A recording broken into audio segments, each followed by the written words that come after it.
Good morning to all. आप सभी को आरपीसीएस नर्सिंग क्लासेस में स्वागत है। आज हम लोग जो है ड्रग स्टडी का दूसरा पार्ट हम लोग पढ़ेंगे। जो दूसरा पार्ट है हमारा डाइक्लोफेनेक सोडियम है। बहुत ज़्यादा इंटरेस्टिंग टॉपिक है और कॉमनली यूज्ड वाले टॉपिक है। जब भी किसी को दर्द होता है तो हम लोग डाइक्लोफेनेक सोडियम देते हैं या उसका जो है कॉम्बिनेशन हम लोग देने का प्रयास करते हैं। तो ये जो है ड्रग स्टडी है, उसमें जो हम लोग डाइक्लोफेनेक सोडियम पढ़ेंगे, एक एक करके हम इसको डिस्कस करेंगे। एक एक चीज़ इसका पढ़ेंगे। क्या है डाइक्लोफेनेक सोडियम, इसमें कौन कौन से कंपोजिशंस होते हैं, इसमें से केमिकल कंपाउंड क्या होता है, इसका डोज क्या होता है, इसका अमाउंट क्या होता है, ड्रग इंट्रैक्शन क्या होता है, सबके बारे में हम लोग ध्यान देंगे। इसके क्या क्या चीज़ों पर ध्यान देना चाहिए, बारी बारी से हम लोग क्या करेंगे इसके बारे में हम लोग क्या करेंगे, ध्यान देंगे। तो चलिए हम लोग शुरू करते हैं बिना देरी किए हुए। अगर हम बात करें कि ये जो हमारा जो ड्रग स्टडी है, ये जो ड्रग स्टडी जो है जिसका नाम हमारा है डाइक्लोफेनेक सोडियम है। जहाँ पर भी शब्द आएगा डाइक्लो, तो डाइक्लो मतलब समझ लीजिएगा कि जो डाइक्लो होता है वह दर्द निवारक होता है। जो डाइक्लो होता है वह जो है दर्द निवारक होता है, वह दर्द को कम करने के लिए करते हैं। ये क्या है, दर्द को कम करने के लिए हम लोग किसका यूज़ करते हैं, तो डाइक्लोफेनेक सोडियम का यूज़ करते हैं। तो इसी के बारे में हम लोग आज इसी जो है डाइक्लोफेनेक के बारे में हम लोग डिस्कस करेंगे पूरी की पूरी चीज़ें, ठीक ना। इसके बाद हमें आशा रहेगा कि ये डाइक्लोफेनेक सोडियम से रिलेटेड आपको दिक्कत नहीं होगी। चलिए देखिए, अगर हम बात करें पहले कि डाइक्लोफेनेक सोडियम क्या होता है, डाइक्लोफेनेक सोडियम क्या होता है, तो डाइक्लोफेनेक सोडियम जो है एक NSAID है। NSAID मतलब होता है non steroidal anti inflammatory drugs, यानी नॉन स्टेरॉयडल, यानी स्टेरॉयड ये नहीं है, स्टेरॉयड ये नहीं है। एंटी इन्फ्लामेटरी मतलब सूजन वूजन को भी कम करता है, यानी किसी प्रकार का इसमें स्टेरॉयड नहीं मिले होते हैं, लेकिन ये जो है सूजन को क्या करता है, कम करने के लिए दिया जाता है। इतना ही नहीं, दर्द को भी कम करने के लिए जो है दवाइयाँ दी जाती है। इसके अलावा अगर हम बात करें कि यह दर्द, सूजन और बुखार को कम करने के लिए उपयोग में लाया जाता है। ये सबसे ज़्यादा आपको दर्द है, सबसे ज़्यादा आपको सूजन है, उसके लिए यूज़ करा जाएगा। लेकिन मोस्ट कॉमनली जो है उतना इफेक्टिव तो नहीं होता है बुखार में, क्योंकि इसके लिए हम लोग जो यूज़ करते हैं वो PCM यूज़ करते हैं, पैरासीटामोल करते हैं। लेकिन जो पैरासीटामोल होता है वह भी हम पिछले वीडियो में बताए थे, वह भी दर्द को कम करता है और साथ साथ बुखार को कम करता है। लेकिन जो है पैरासीटामोल मोस्ट कॉमनली आपको बुखार के लिए होता है, वैसे ही डाइक्लोफेनेक सोडियम जो है मोस्ट कॉमनली आपको क्या होता है, सूजन और दर्द के लिए होता है। अगर हम आगे बात करें कि ये किस क्लास से बिलोंग करता है, तो ये NSAID ड्रग्स अभी हम बता रहे थे, non steroidal anti inflammatory drugs में आता है। इसका जो है केमिकल क्लासेस क्या होता है, तो किस केमिकल क्लास से बिलोंग करता है, तो ये फिनाइल एसिटिक एसिड डेरिवेटिव होता है, यानी फिनाइल एसिटिक एसिड से वो क्या होता है, उसी से इसका जो है निर्माण हुआ है। इसको केमिकल नेम अगर हम बात करें, इसको केमिकली हम लोग क्या बोलते हैं, तो बोलते हैं 2,2,2,6 डाइक्लो एनिलोनोफिनाइल बोलते हैं, एसिटिक एसिड बोलते हैं, या एक तरह से ये सोडियम साल्ट के भी रूप में होता है, ठीक ना। उसके अलावा हम बात करें कि ये किस फॉर्म में आता है, तो टैबलेट की फॉर्म में भी आता है, जो कि 25 mg का हो सकता है, 50 mg का होता है, 75 mg का होता है। इंजेक्शन के रूप में आता है, जो कि 75 mg 3 ml सीरीज में हम लोग 3 ml में हम लोग क्या करते हैं, इसको 75 mg जो है आपका जो 3 ml में हम लोग क्या करते हैं, डिजोल्व करते हैं। जेल के भी फॉर्म में आता है। टॉपिकल सॉल्यूशन मतलब जो स्किन है ना, स्किन पर क्या करते हैं, उसको लपेट देते हैं, लगा देते हैं, उसके लिए भी यूज़ होता है। कुछ इसके सपोसिटरीज भी आते हैं। सपोसिटरी मतलब एक जो है कौन साइब का क्या होता है, दवाई होता है, इसको हम लोग क्या करते हैं, रेक्टम में इंसर्ट करते हैं और कुछ समय के लिए वहाँ पर क्या कर देते हैं, छोड़ देते हैं, और अपने आप वहाँ से क्या हो जाता है, ये एब्जर्व हो जाता है ना। तो उस सब्सिटरीज के रूप में भी हम लोग क्या करते हैं, इसको हम लोग यूज़ करते हैं। इसके अलावा बात करें मैकेनिज्म ऑफ एक्शन का, कैसे ये एक्ट करता है, तो डाइक्लोफेनेक जो होता है वह आपका साइक्लोऑक्सीनेस 1 और कॉक्स 2 एंजाइम को क्या करता है, इनहिबिट करता है। दोनों ये जो होता है ना, जो कॉक्स एंजाइम होता है या कॉक्स 1 और कॉक्स 2 एंजाइम होता है, उसको क्या कर देता है, ये सीधे ब्लॉक कर देता है। और जैसे ही कॉक्स एंजाइम को ब्लॉक करता है तो पेन जो होता है वो आपको डिक्रीज हो जाता है। इसके अलावा ये प्रोस्टाग्लैंडिन का निर्माण करता है, ठीक है। प्रोस्टाग्लैंडिन का क्या करता है, PGE1 हो गया, PGE2 हो गया, ये दोनों का क्या करता है, निर्माण करने का काम करता है। जिसमें क्यों यह करता है, क्योंकि पेन को, ये सूजन को और जो क्या करता है, बुखार को क्या करता है, कम करता है।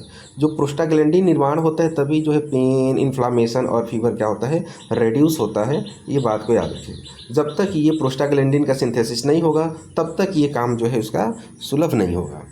उसके बाद अगर हम बात करें यूज में, हम लोग बात करेंगे तो पेन को रिलीव करने में, मतलब जो दर्द है, दर्द को राहत देता है। इन्फ्लामेशन को कम करता है, यानी कि सूजन वाली अवस्था को कम करता है। अर्थराइटिस, अर्थराइटिस मतलब क्या होता है, अर्थराइटिस मतलब ये होता है कि जो ज्वाइंट होता है ना, ज्वाइंट में जो इन्फ्लामेशन होता है उसी को हम लोग अर्थराइटिस बोलते हैं। तो इसको भी जो है ये कम करने का काम करता है। इसके अलावा जो है मसल पेन हो गया, मांसपेशियों में दर्द हो गया। मेंस्ट्रुअल पेन होता है, जब जो है पीरियड में जब किसी प्रकार का दर्द होता है तो उसमें भी हम लोग इसका यूज करते हैं। पोस्ट ऑपरेटिव पेन, यानी कि ऑपरेशन के बाद जो दर्द होता है उसके लिए भी हम लोग क्या करते हैं, इसको हम लोग यूज करते हैं। डोज में हमें क्या क्या यूज़ करते हैं इसमें, तो डोज के लिए बात करें तो 25 से 50 mg मोस्ट कॉमनली एडल्ट में यूज़ किया जाता है। 2 से 3 बार प्रतिदिन आपको लेना होता है, या जैसे जैसे चिकित्सक कहेंगे, डॉक्टर कहेंगे वैसे ही लेना है। यानी 25 से 50 mg तक ले सकते हैं एडल्ट में, 2 से 3 बार प्रतिदिन लेना है। यानी या डिपेंड करता है कि जो डॉक्टर जितना कहेंगे उसी अनुसार लेना है। अगला जो है, अगर हम बात करें तो हम कह सकते हैं कि बच्चों में, अब हम बच्चों की बात करें तो बच्चों में कैसे लेना है। अगर हम चिल्ड्रन की बात करें तो चिल्ड्रन में कैसे लेना है, तो चिल्ड्रन में लेने के लिए क्या करते हैं, 0.1 से लेकर 1 mg पर kg पर डे, यानी कि उसके वेट के अनुसार दिया जाता है ना। यानी कि अगर बच्चा जो है 1 kg का होगा तो एक दिन में उसको 0.1 से लेकर के 1 mg देना हो, और दिन में 2 से 3 बार आपको जो है देना है। या चिकित्सक जो डॉक्टर जो कहेंगे, यानी कि जब जब जो है आपको डॉक्टर कहेंगे तो डॉक्टर के कहने के अनुसार हम लोग क्या करना है, देना है। फिर उसके बाद अगर हम बात करें, अगर आप दे रहे हैं किसी को तो डाइक्लोफेनेक दे रहे हैं तो मैक्सिमम डोज हम लोग 150 mg ही दे सकते हैं, उससे ज़्यादा नहीं देंगे। क्योंकि उससे ज़्यादा देंगे तो टॉक्सिक इफेक्ट हो जाएगा।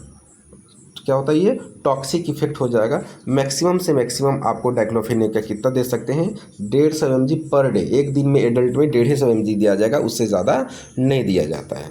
ठीक है। उसके बाद करें इसके साइड इफ़ेक्ट क्या होता है, तो नोजिया होगा, वोमिटिंग होगा, एब्डोमिनल पेन होगा, हार्ट बर्न होगा, डिजीनेस होगा। यानी नोजिया मतलब मितली आएगा, वोमिटिंग मतलब उल्टी होगा, एब्डोमिनल पेन मतलब पेट में दर्द होगा, हो सकता है, हार्ट बर्न मतलब सीने में जलन होगा, डिजीनेस मतलब चक्कर आएगा। और ये तो कॉमनली ये दवा लेने के बाद ये प्रॉब्लम आपको जो है देखने के लिए मिल सकता है। लेकिन अगर बात रहे कि ये जो कॉमनली तो देखने के लिए मिलता ही है, लेकिन सीरियस कंडीशन में अगर बात करें, GI ब्लीडिंग होगा। GI ब्लीडिंग मतलब गैस्ट्रो इंटेस्टाइनल ब्लीडिंग होगा, किडनी डैमेज हो सकता है अगर ज़्यादा इसका यूज सेवन करें तो, लीवर काम करना बंद कर देगा, हाइपरटेंशन और स्किन रैशेस आपको जो है देखने के लिए मिलता है। यानी पेट में खून आएगा, गर्दन में, उसके अलावा जो गुर्दे में जो है, यानी किडनी में आपको क्या होगा, नुकसान होगा। उसके लिए लीवर जो है प्रभावित हो जाएगा, उच्च रक्तचाप होगा, और त्वचा में क्या होगा, दाने दाने जैसा आपको जो है देखने के लिए मिलेगा। इसके बाद अगर हम अगला बात करते हैं तो कह सकते हैं ओवरडोज के तौर पर क्या करते हैं। जब ये इसका ओवरडोज होता है तो क्या क्या सिम्टम दिखता है, तो जैसे ही ओवरडोज होता है तो आपको नोजिया होगा, वोमिटिंग होगा, डिजीनेस होगा। ठीक ना, नोजिया, वोमिटिंग, डिजीनेस। इसके अलावा जो है अगर बात करें तो एब्डोमिनल पेन होगा, फटीग होगा। इसके ये ओवरडोज होंगे, जैसे ही ये हमारे शरीर में इसका ओवरडोज होगा तो नोजिया होगा, वोमिटिंग यानी उल्टी जैसा लगेगा, उल्टी होगा, या तो हमें कमज़ोरी जैसा महसूस होगा, या पेट में दर्द होगा, या कमज़ोरी जैसा हमें क्या होगा, महसूस होगा। इसको ये चीज़ें जो है इसके ओवरडोज होगा तब ये सिम्टम्स जो है आपको जो है देखने के लिए मिलता है। इसके बाद अगर मान लीजिए कि ओवरडोज हो ही गया तो उसके लिए हम लोग को तो ट्रीटमेंट की ज़रूरत होगी। ओवरडोज हो गया तो हमें ट्रीटमेंट की ज़रूरत होगी। तो ट्रीटमेंट के तौर पर क्या लेंगे, गैस्ट्रिक लवाज करेंगे।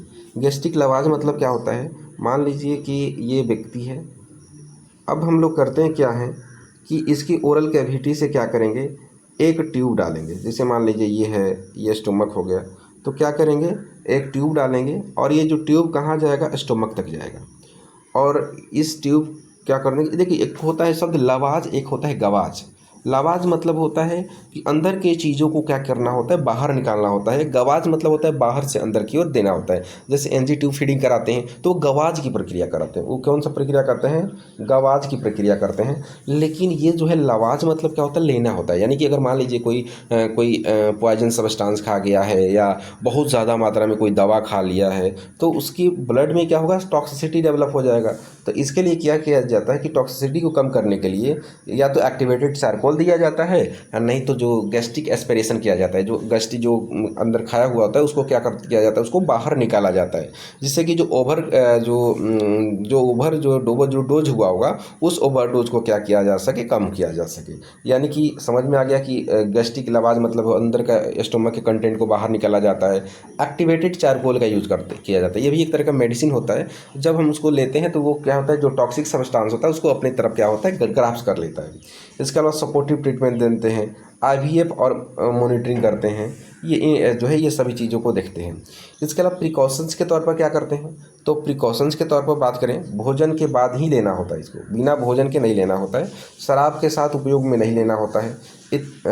इतिहास में अल्सर का भी हुआ हो, अस्थमा का भी हुआ है, किडनी में कोई प्रॉब्लम हुआ हो, लीवर में कोई प्रॉब्लम हुआ है, तो उस कंडीशन में अगर ले रहे हैं तो सावधानी लेना है। ज़्यादा डोज इसका नहीं लेना है, उतना ही लेना है जितना कि टॉलरेट हो सके। इसके बाद जो है इसको लॉन्ग टर्म से बचाव करना है, क्योंकि अगर लॉन्ग टर्म लेंगे ना तो ये रेसिस्टेंट बना लेगा। जैसे रेसिस्टेंट बना लेगा तो फिर शरीर पर काम करना बंद कर देगा। इसलिए लॉन्ग टर्म यूज़ से क्या करना है, उसको बचना है। इसके बाद एक्सपायर्ड मेडिसिन उपयोग नहीं लेना है, यानी जैसे ही मेडिसिन खत्म हुआ तो तुरंत के तुरंत उसको क्या करना है, हटा देना है। ऐसा नहीं कि कोई बात नहीं अभी तो 2 ही दिन हुआ, ऐसा तो नहीं होना चाहिए।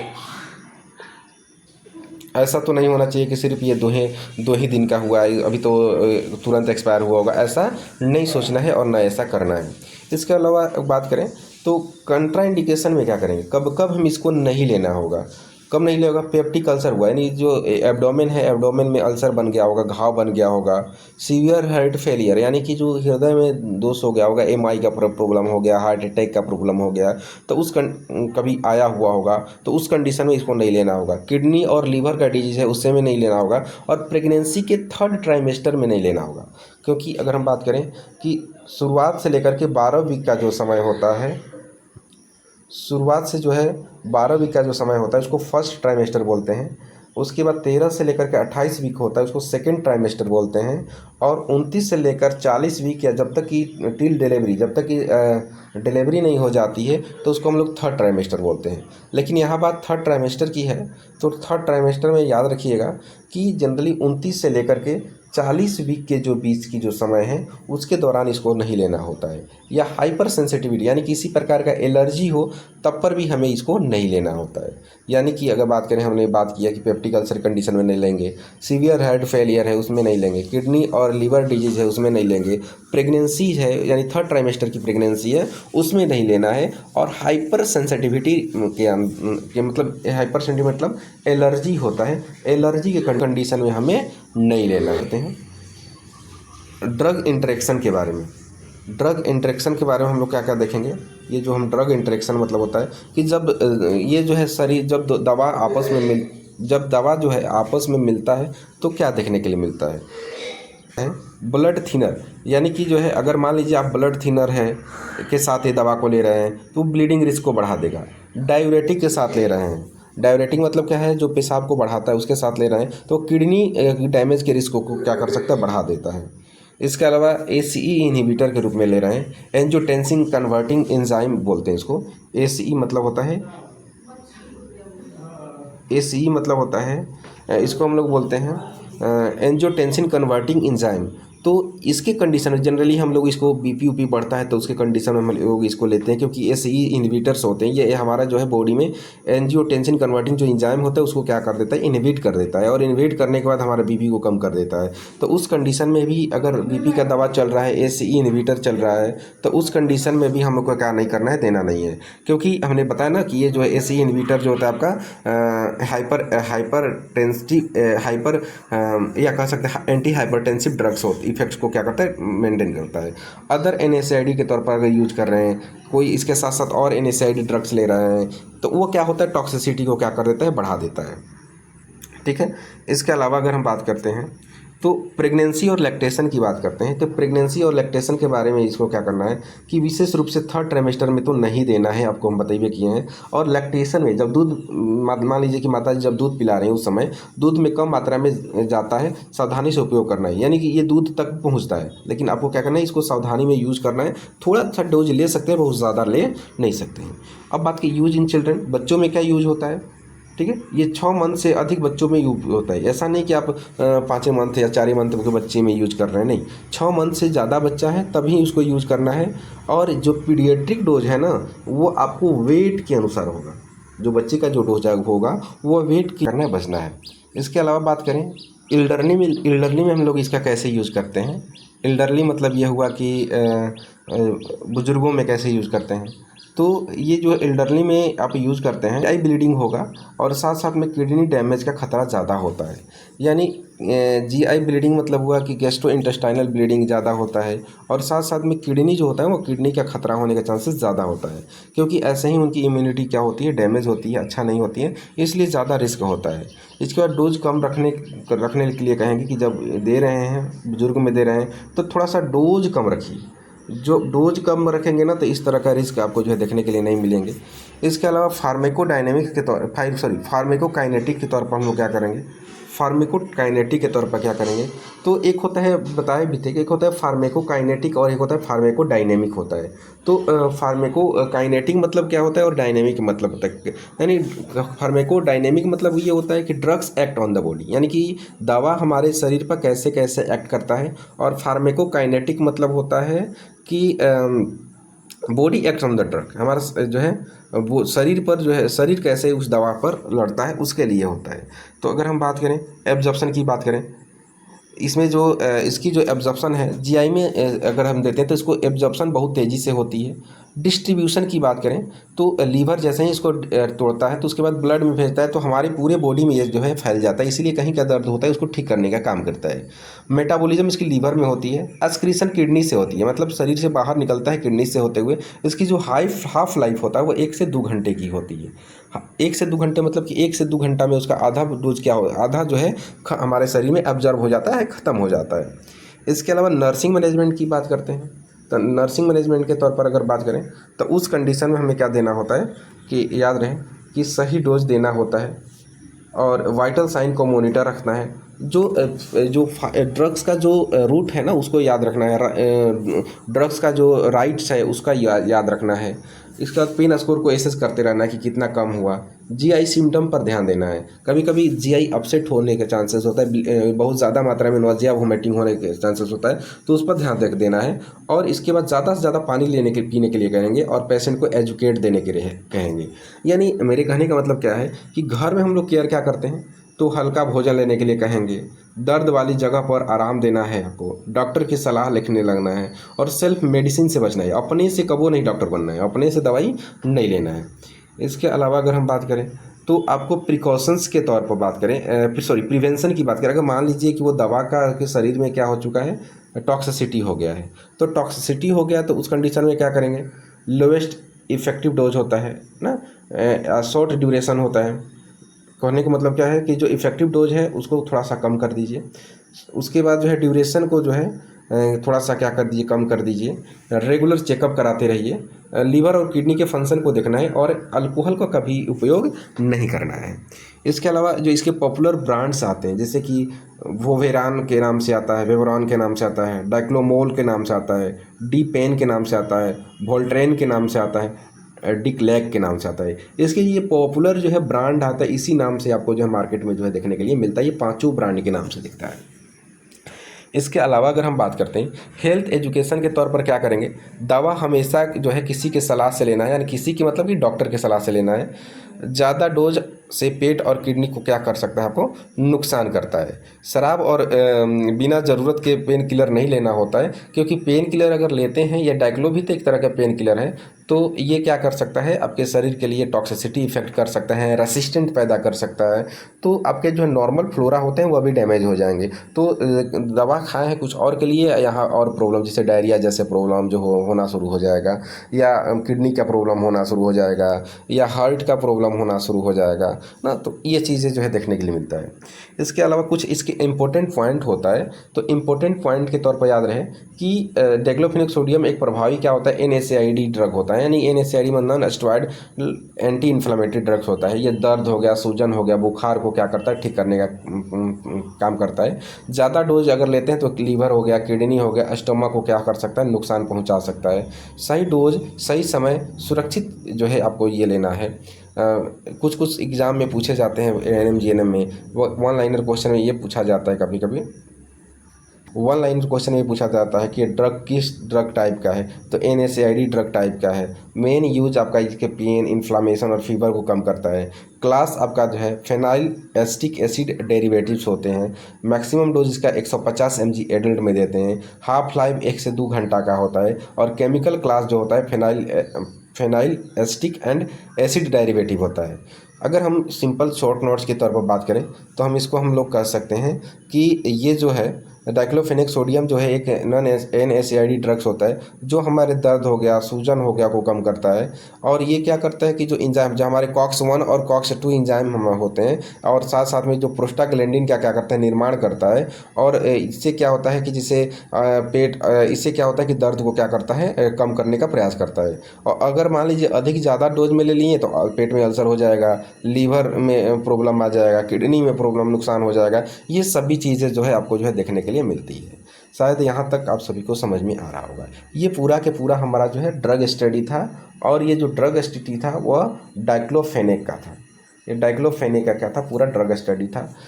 हमें लग रहा है कि आप लोग को समझ में आ गया होगा। इसके अलावा भी अगर किसी प्रकार का डाउट होगा, कोई क्वेश्चंस होगा, तो ज़रूर हमसे पूछिएगा, और हम इस सभी चीज़ों को क्या करेंगे, क्लियर करने का प्रयास करेंगे।